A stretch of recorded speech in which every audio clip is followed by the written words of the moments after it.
नमस्कार. मराठी भाषा बोलणाऱ्या आणि समजणाऱ्या सर्व ख्रिस्ती विश्वासणाऱ्यांना प्रभू येशूमध्ये सलाम.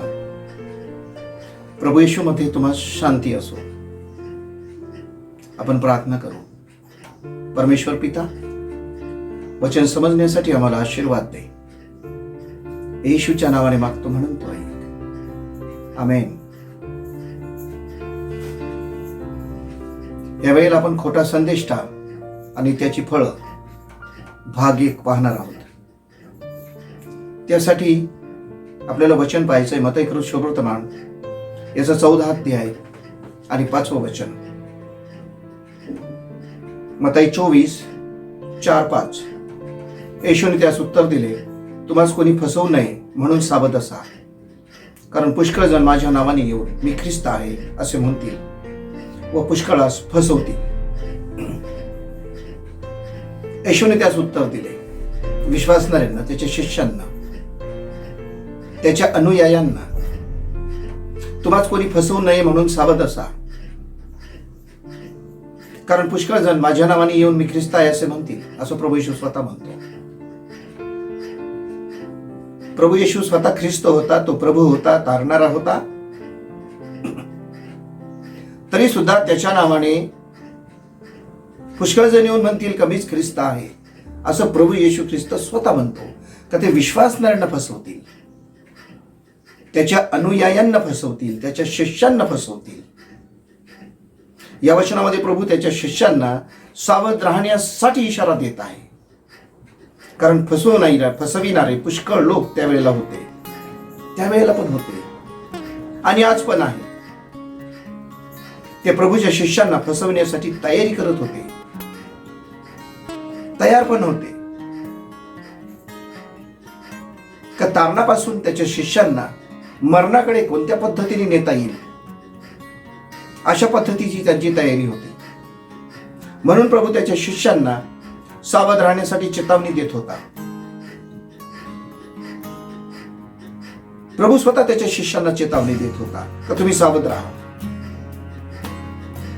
फसवणारे पुष्कळ लोक येतील. आज सुद्धा आम्ही ऐकतोय खरं खोटं, खरं वचन खोटं वचन, खरे ख्रिस्ती खोटे ख्रिस्ती, खरी मंडळी खोटी मंडळी, खूप ठिकाणी आम्ही ऐकतोय. पण आम्हाला त्याच्यामधला असा निश्चित निर्णय घेता येत नाही खरं कोण आणि खोटं कोण. कदाचित आम्ही खऱ्याला पण खोटंच म्हणतो आणि खोट्याला पण खरंच म्हणतो आणि खऱ्याला पण खरंच म्हणतो. क्षमता नाही, ओळखण्याची क्षमता नाही. कारण आमच्यामध्ये ओळखण्याची क्षमता राहिली असती, आम्ही खोट्याला खोटं आणि खऱ्याला खरं म्हटलं असतं. आम्ही सरळ सरळ प्रत्येकाला प्रभूचा शिष्य म्हणतो आणि त्याचा स्वीकार करतो, प्रभूचा सेवक म्हणतो आणि त्याचा स्वीकार करतो. प्रत्येक वचनाला आम्ही प्रभूचं वचन म्हणतो आणि त्याचा स्वीकार करतो. आमच्यामध्ये ओळखण्याची क्षमताच राहिलेली नाही. आम्ही पण प्रभूचे शिष्य आहोत. आम्ही पण भक्तीपासून लांब जावं, प्रभूच्या आशीर्वादापासून दूर जावं, म्हणून खोटे संदेश नेहमी तयार असतात, नेहमी रेडी विल गो. कधी तयार असतात ते आम्हाला फसविण्यासाठी. म्हणून आम्हाला अशा लोकांपासून सावध राहण्यासाठी कोण सूचना देणार आहे आज? त्यावेळेला प्रभूने त्याच्या शिष्यांना सूचना दिली. आम्हाला सूचना कोण देणार? आम्हाला कोण सांगणार आहे की फसवणाऱ्या लोकांपासून सावध राहा? आम्हाला तर कुठे काही फसवणारे कोणी दिसत नाही.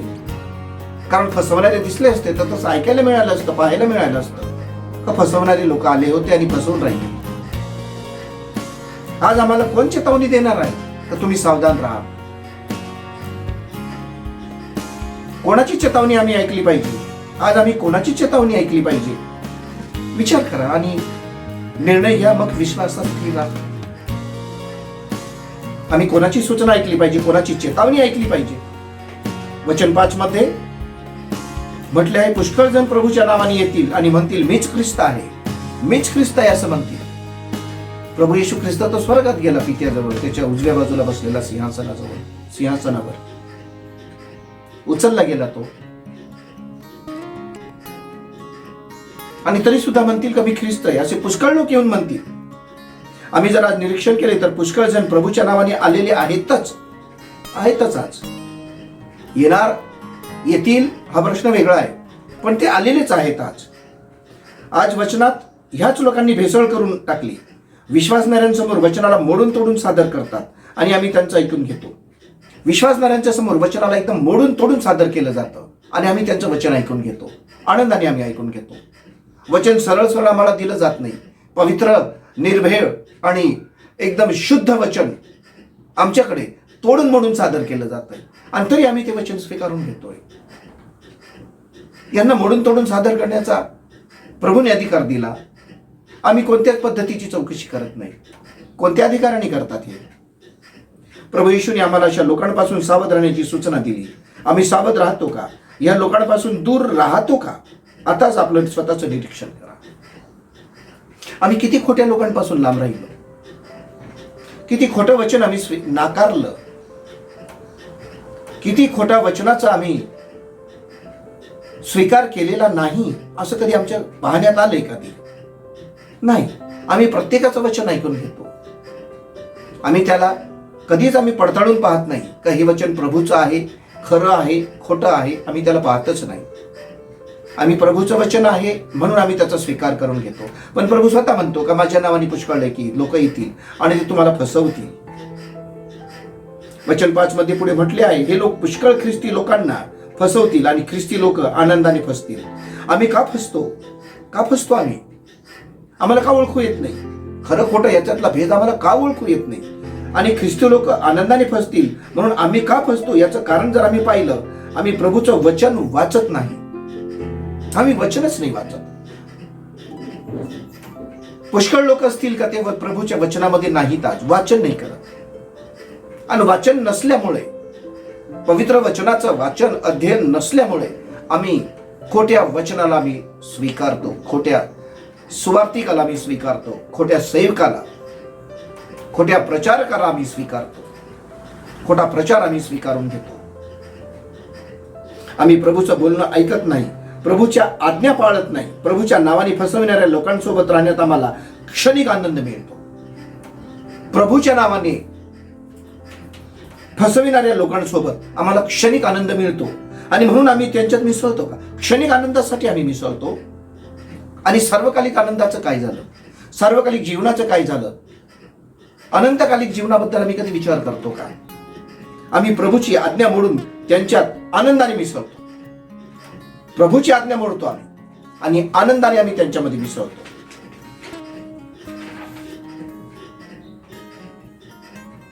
आपण वचन पाहू. यशया याचा 8वा अध्याय आणि वचन 20. यशया 8:20. धर्मशास्त्र व विधी यांकडे पहा, याप्रमाणे ते न बोलल्यास त्याकरिता निश्चयी प्रभात समय नाही. धर्मशास्त्र व विधी यांच्याकडे पहा, याप्रमाणे ते न बोलल्यास निश्चय त्याकरिता प्रभात समय नाही. या वचनामध्ये प्रभूने आम्हाला धर्मशास्त्र व विधी यांकडे लक्ष देण्याची सूचना दिली आहे. आम्ही लक्ष का दिलं पाहिजे? जोपर्यंत आम्ही पवित्र शास्त्र शिकत नाही, त्यातील विधी काय आहे ते पाहत नाही, तोपर्यंत आम्हाला ख्रिस्ती जीवन जगण्यासाठी माहिती मिळणार नाही. आम्हाला धर्मशास्त्र आणि विधी पाहाव्या लागतील. आणि जर आम्ही पाहत नाही तर आम्हाला ख्रिस्ती जीवन जगण्यासाठी आम्हाला सहाय्य मिळणार नाही, मार्गदर्शन मिळणार नाही. आम्हाला पाहायचं आहे आणि आम्ही जेव्हा पाहतो, आम्ही धर्मशास्त्र आणि विधी यांच्यामध्ये जेव्हा आम्ही पाहतो, तेव्हा आम्हाला ख्रिस्ती जीवन जगण्यासाठी आम्हाला मार्गदर्शन पण मिळते आणि खरं खोटं यामधला भेद आम्हाला कळतो. आम्ही जर वचनाचा अभ्यास केला तरच प्रभू आम्हाला फसविणाऱ्या लोकांबद्दल माहिती देतो. वचनामध्ये जर आम्ही गेलो तर, आम्ही जर वचनामध्ये नाही गेलो तर फसवणाऱ्या लोकांबद्दल आम्हाला कळणार नाही. वचन आम्हाला शिकावं लागेल, पाहावं लागेल, वाचावं लागेल, वचनाचं अनुकरण करावं लागेल. धर्मशास्त्र आणि विधी यांचं आम्हाला अनुकरण करावं लागेल. तरच आम्ही खरं खोटं याच्यात मधला आम्ही फरक जाणू शकतो आणि आम्ही स्पष्ट ओळखू शकतो. खरी सुवार्ता कुठे आहे आणि खोटी सुवार्ता कुठे आहे, खरा संदेष्टा कुठे आहे आणि खोटा संदेष्टा कुठे आहे, खरं वचन कुठे आहे आणि खोटं वचन कुठे आहे, तरच आम्ही निर्णय घेऊ शकतो. खोट्या ख्रिस्ताबद्दल माहिती फक्त वचनात आहे, दुसरीकडे कुठेच नाही. आम्ही जर खोट्या ख्रिस्ताबद्दल जर आम्ही माहिती काढायला लागलो तर ती फक्त वचनामध्ये आहे, दुसरीकडे नाही मिळत. खरा ख्रिस्त जरी आम्ही पाहिला तो पण वचनामध्येच आहे. खोटा ख्रिस्तही पाहिला तर तो पण वचनामध्ये, आम्ही जर शोधलं तो वचनामध्येच सापडतो, वचनाच्या द्वारे सापडतो. आम्हाला बोलणारा प्रत्येक माणूस धर्मशास्त्राप्रमाणेच बोलला पाहिजे. वचन बोलणारा प्रत्येक माणूस धर्मशास्त्राप्रमाणेच बोलला पाहिजे. जर तो धर्मशास्त्राप्रमाणे बोलत नाही तर तो खोटा ख्रिस्त आहे. त्याच्याजवळ खोट्या ख्रिस्ताची वचनं आहेत, खोटी सुवार्ता आहे. आणि जर एखादा संदेष्टा वचनाप्रमाणे जर नाही बोलत तर तो खोटा संदेष्टा आहे, खोटा ख्रिस्त आहे, खोटा प्रचारक आहे. आणि त्याचं वचन आणि सुवार्ता सुद्धा खोटीच आहे. आमचं काय? आम्ही आज कुठे आहोत? व्यवस्थित पहा. आम्ही अशा लोकांना पाहतो का? आम्हाला अशा लोकांना पाहण्याची क्षमता आहे का? ज्ञान आहे का? धर्मशास्त्राच्या द्वारे पहा, वचनाच्या द्वारे पहा. अशा लोकांना, खोट्या संदेष्टाला, खोट्या शिक्षकाला, खोट्या सुवार्तेला पाहण्यासाठी तुम्हाला फक्त धर्मशास्त्र आणि विधी आणि वचन यांच्याद्वारेच पाहावं लागेल. या व्यतिरिक्त कुठलाही मार्ग नाही पाहण्याचा. आमचं धर्मशास्त्र आणि विधी हे प्रभू येशूच्या धर्मशास्त्राला आणि विधीला जुळतात का? आम्ही कधीच प्रभू येशूच्या शिक्षणाला आमचं वागणं जुळून पाहत नाही. कदाचित आम्ही आमचं वागणं प्रभू येशूच्या शिक्षणाला जुळून पाहत नाही. आम्ही मोठ्या अभिमानाने वचनाला सोडून वेगळीच मतप्रणाली आणि सिद्धांत निर्माण करतो. आम्ही मोठ्या स्वाभिमानाने एखाद्या वेगळी मतप्रणाली आणि सिद्धांत आम्ही सादर करतो. आमच्या मनाप्रमाणे आम्ही वागतो आणि इतरांनाही शिकवतो. आम्ही वचनाच्या विरुद्ध वागतो तरी आमचे चुकीचे विचार आम्ही सोडत नाही. वचन स्पष्ट म्हणत आहे, याप्रमाणे ते बोलल्यास त्याकरिता निश्चय प्रभात समय नाही. वचन स्पष्ट म्हणत आहे. तुम्हाला वचन स्वीकारायचं आहे तर ते धर्मशास्त्र आणि विधी यांच्याप्रमाणे, वचन पाळायचं आहे ते धर्मशास्त्र आणि विधी यांच्याप्रमाणेच. आणि जर तुम्हाला वचन बोलायचं आहे ते सुद्धा धर्मशास्त्र आणि विधी याप्रमाणेच तुम्हाला बोलावं लागेल. आणि ते जर तसे बोलत नाहीत तर निश्चय त्याकरिता प्रभात समय नाही. ते म्हणजे कोण? तर खोटे संदेष्टे आणि खोटे शिक्षक यांच्या जीवनात प्रभात समय नाही.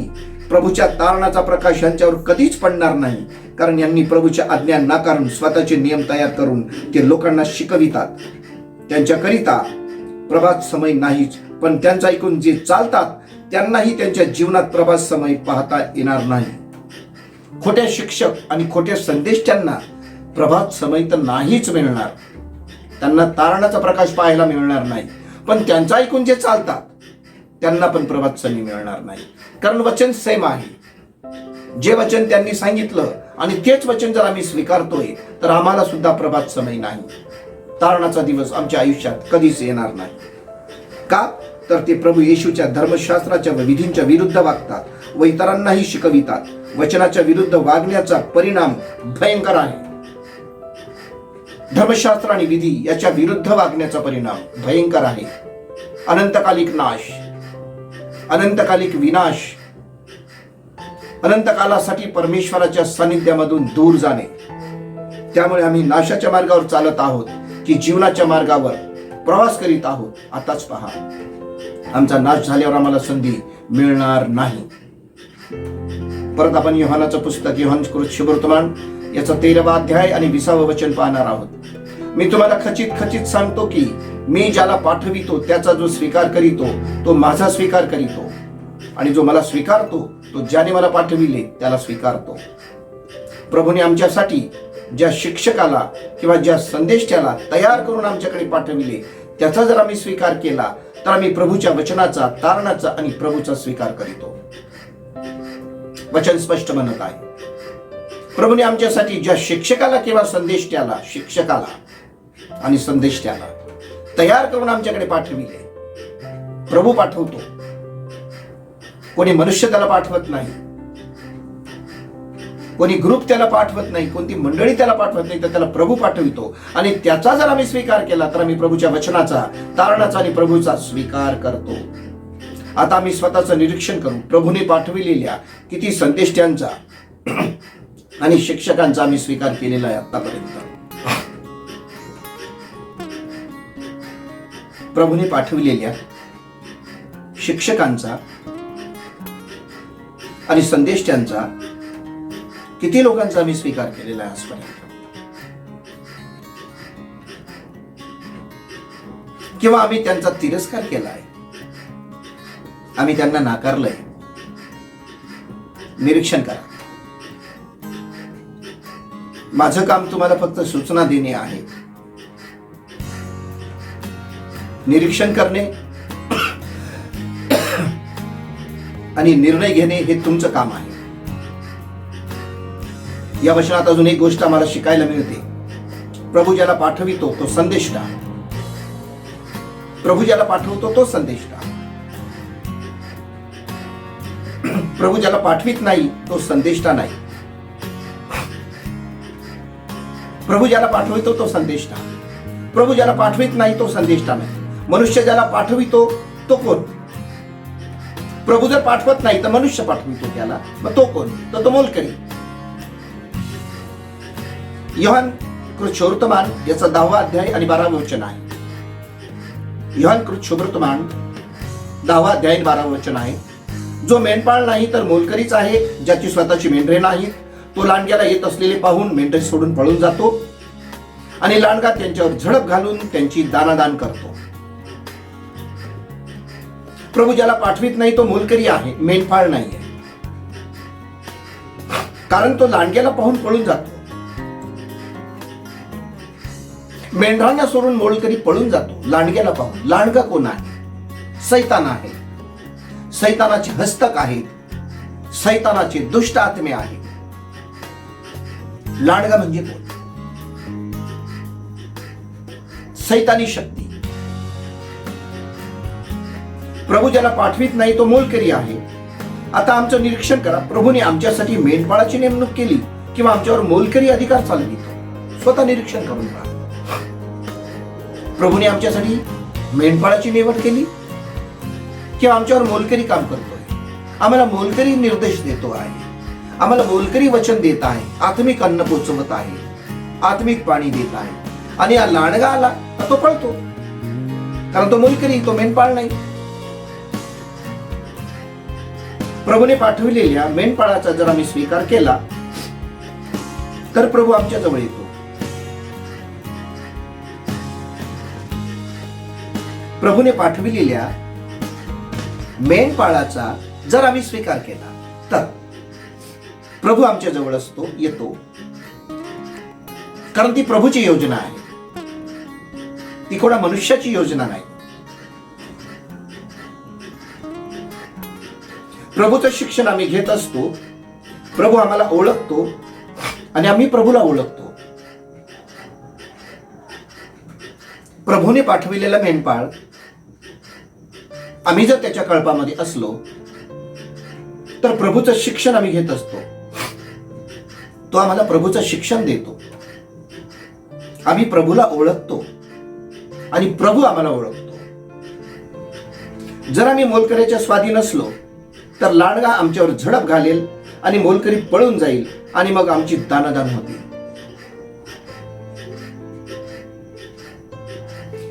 मोलकरी लांडग्याला पाहून पळतो आणि मग आम्हाला मेंढपाळ आणि मोलकरी याच्यातला जर अर्थ कळाला नाही मग आमचा नाश होणार का आम्हाला जीवन प्राप्त होणार हे तुम्ही ठरवा. प्रभूने मेंढपाळाची व्यवस्था केली. ज्याला प्रभू पाठवितो तो मेंढपाळ. ज्याला प्रभू पाठवित नाही तो मोलकरी.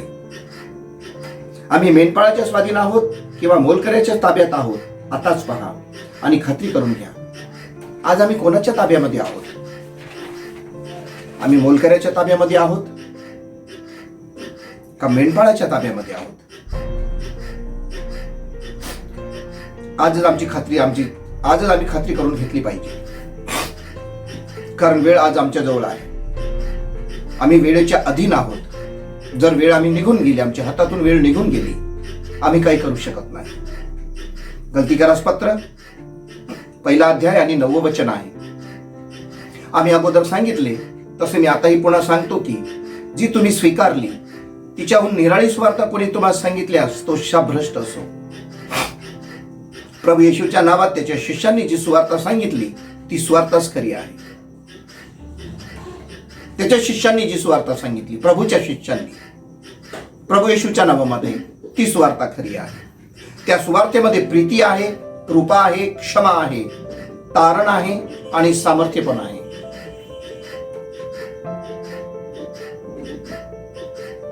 त्या सुवार्तेमध्ये पुष्कळ गोष्टी लाभाच्या आहेत. सर्वात महत्वाची गोष्ट आहे की त्याच्यामध्ये सार्वकालिक जीवन आहे, शांती आहे, नीतिमत्ता आहे, धार्मिकता आहे. याच्या व्यतिरिक्त दुसरी सुवार्ता कोणी सांगतो तर तो शापभ्रष्ट असो. प्रभूने पाठविलेला त्याचा शिष्य दुसरी सुवार्ता सांगेल का कधी? ज्या शिष्याला प्रभूने पाठविलंय तो दुसरी सुवार्ता सांगेल का कधी? कधीच नाही.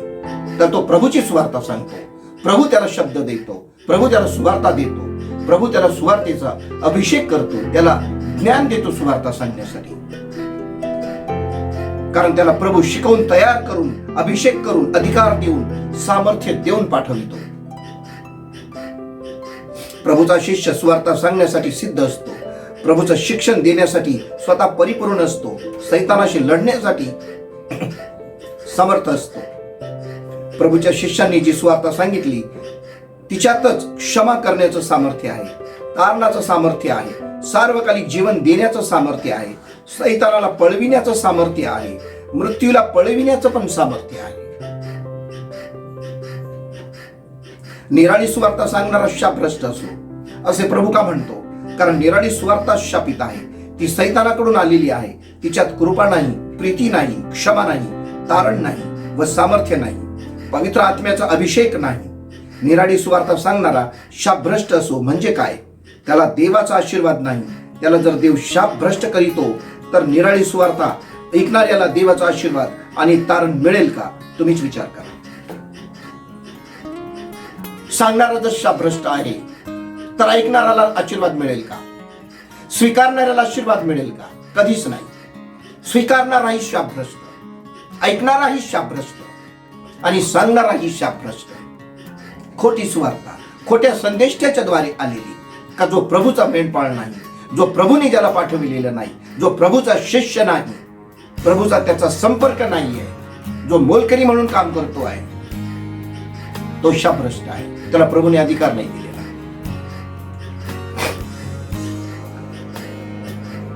आम्ही जी सुवार्ता ऐकली किंवा ऐकतो ती प्रभूने आमच्याकडे पाठविली का? किंवा निराळी सुवार्ता आम्ही स्वीकारली? आम्ही आतापर्यंत जी सुवार्ता ऐकली ती प्रभूने आमच्याकडे पाठवली का? ती प्रभूने तयार केली का? प्रभूच्या तोंडून तो एक एक शब्द निघाला का? त्या एका एका शब्दाला प्रभूने पवित्र आत्म्याचा अभिषेक केला का? आम्ही पाहत नाही. आम्ही स्वीकारली फक्त. आणि स्वीकारण्यामुळे काय झालंय? आमच्यामध्ये दुःख, संकट, अरिष्ट, अडचणी, अशांती कायमस्वरूपी वास्तव्य करून आहेत. कारण ज्या ठिकाणी प्रभूची शांती आहे त्या ठिकाणी अशांती कार्य करत नाही कधी. ज्या ठिकाणी प्रभूचं वास्तव्य आहे त्या ठिकाणी अंधाराची सत्ता कार्य करत नाही, कारण प्रभू प्रकाश आहे. ज्या ठिकाणी प्रभूचं जीवन आहे त्या ठिकाणी मरणावर सत्ता गाजविणारा सैतान, मरणावर सत्ता गाजविणारा सैतान राज्य करत नाही कधी. आम्ही कोणत्या आश्वासनावर चालतो? कोणाच्या आश्वासनावर चालतो? आम्ही कोणत्या गोष्टीवर विश्वास ठेवून आम्ही चालतो? अशी कोणती गोष्ट आहे का आम्ही त्याला धरून राहतो आणि आम्ही स्वर्गात जाऊ शकतो? प्रभूची सुवार्ता, खरी सुवार्ता खोटा संदेश तर नाही देऊ शकत, कारण त्याचं नाव खोटं आहे म्हणून त्याला खोटी सुवार्ता त्याच्याकडे आहे. ज्याला प्रभू पाठवितो तो खरी सुवार्ता देतो. ज्याला प्रभू तयार करतो, ज्याच्या तोंडामध्ये प्रभू शब्द ठेवतो सुवार्तेचे, तोच मेंढपाळ आम्हाला खरी सुवार्ता देऊ शकतो. मोलकरी आम्हाला खरी सुवार्ता देऊ शकत नाही, कारण तो लांडग्याला येत असलेले पाहून पळून जातो. आणि मग लांडगा मेंढरांची दानादान करतो, त्यांचा नाश करतो. आम्ही आनंदाने या गोष्टी पाहत बसतो. आम्ही वचन वाचत नाही, आम्ही धर्मशास्त्र आणि विधी पाहत नाही, प्रभूच्या सूचना आम्ही मान्य करत नाही. पवित्र वचनामध्ये प्रभूने जी व्यवस्था आम्हाला दिलेली आहे, जे मार्गदर्शन आम्हाला दिलेलं आहे, ते आम्ही पाहत नाही. आमच्याकडे वेळ नाही कदाचित,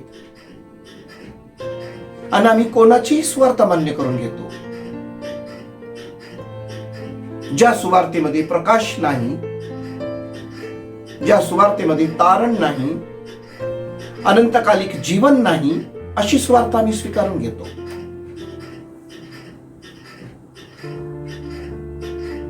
आम्हाला सार्वकालिक जीवन मिळेल, आम्ही कशावरून आम्ही विश्वास ठेवू शकतो, आशा ठेवू शकतो? आम्हाला खात्रीशीर आम्हाला निर्णय नाही घेऊ शकत की आम्हाला आमच्या मृत्यूनंतर, दैहिक मृत्यूनंतर सार्वकालिक जीवनामध्ये आमचा प्रवेश होईल. कारण आज आम्ही अशांतीमध्ये, सैतानाच्या हल्ल्यांमध्ये, अरिष्टांमध्ये, खोट्या सुवार्तेच्या द्वारे, खोट्या संदेशाच्या द्वारे आम्ही बांधलं गेलेलो सारखं दिसत आहे. खोटा संदेष्टा आम्हाला सार्वकालिक जीवनाच्या मार्गावर नाही नेऊ शकत. त्याचं नावच खोटा संदेश आहे. तो आम्हाला मृत्यूच्या दाराजवळ नेऊन उभं करणार. त्यावेळेला आम्हाला परत येण्याचा मार्ग नाही. वेळ आजच आमच्या हातामध्ये आहे. आजच आम्ही विचार केला पाहिजे. धर्मशास्त्र आणि विधी यांच्याकडे पहा आणि खरा संदेश आणि खोटा संदेश ओळखा. कोण्या माणसाला विचारू नका, मलाही विचारू नका, माझंही ऐकू नका. वचनाचं ऐका, देवाचं ऐका, पवित्र आत्म्याचं ऐका. आम्ही जी सुवार्ता ऐकली किंवा ऐकतो ती प्रभूने आमच्याकडे पाठविली का, किंवा निराळी सुवार्ता आम्ही स्वीकारली, आम्ही देवाच्या आशीर्वादाचा आनंद घेतो किंवा आम्ही शापित जीवन जगतो? आम्ही देवाच्या आशीर्वादाचा आनंद घेतो किंवा आम्ही श्रापित जीवन जगत आहे? कारण निराळी सुवार्ता सांगणारा शापग्रस्त असं म्हटलेलं आहे. मग आमचं जीवन कदाचित श्रापाने भरलेलं आहे का? निरीक्षण करून पहा, स्वतः पहा. आमचा निर्णय इतरांना करू देऊ नका, वचनाच्या द्वारे पहा. यावेळेला आपण प्रार्थना करू. प्रभू येशू, आम्हाला शांतिमय जीवन जगण्यासाठी आशीर्वाद दे. येशूच्या नावाने मागतो म्हणून तू ऐक. आमेन.